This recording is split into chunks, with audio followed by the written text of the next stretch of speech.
हमें जो कुछ भी सुख सामग्रियां मिली हैं उनका सेवन करें, सुख से रहें, कोई दिक्कत की बात नहीं।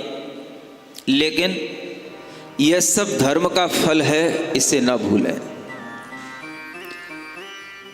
यही धर्म है जिसके कारण से हमें इस वर्तमान जीवन में सुख मिल रहा है। अन्यथा हम भी कहीं कीड़े मकोड़े की पर्याय में जन्म लिए होते, कहीं गिंजाई और मच्छरों की पर्याय में जन्म लिए होते।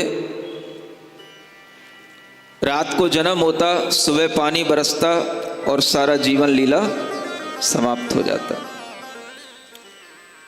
ऐसे भी जन्म हम पा चुके हैं और आगे भी प्राप्त हो सकते हैं अगर हमने धर्म को विचार करके सुख प्राप्त करने की इच्छा की। तो यह एक बहुत बड़ी नीति है और इस नीति को हमेशा याद रखना है कि जिस तरह से एक अच्छा किसान बीजों को संभाल के रखता है, समय आने पर बीज बोता है, बीज से फसल लेता है और फिर उस फसल से भी फल आने पर भी उन्हीं फलों से पुनः बीज निकालता है और उन बीजों को अगले साल के लिए संभाल के रखता है।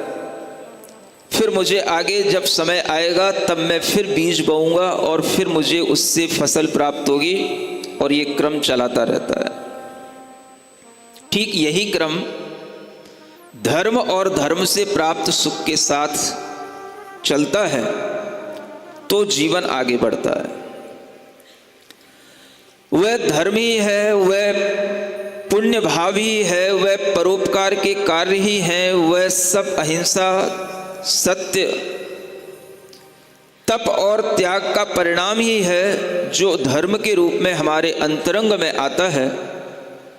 और वह अंतरंग जब इस तरह के धर्म से संयुक्त होकर अपने अंदर पुण्य भावों की समायोजना कर लेता है तो उसी के फल से उसे सांसारिक सुख भी मिलते हैं और उसी के फल से अच्छे निमित्त भी मिलते हैं जो उसको मोक्ष मार्ग की ओर भी ले जाते हैं।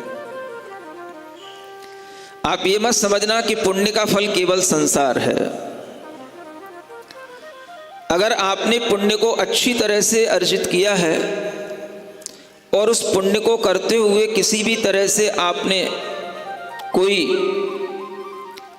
भविष्य में हमें कोई अच्छे सुंदर भोग मिले, सांसारिक सुख मिले, इस तरह की कामना नहीं करते हुए अगर आपने वह पुण्य अर्जित किया है तो वह पुण्य आपको दोनों सुख प्राप्त कराएगा, संसार का भी और मोक्ष का भी।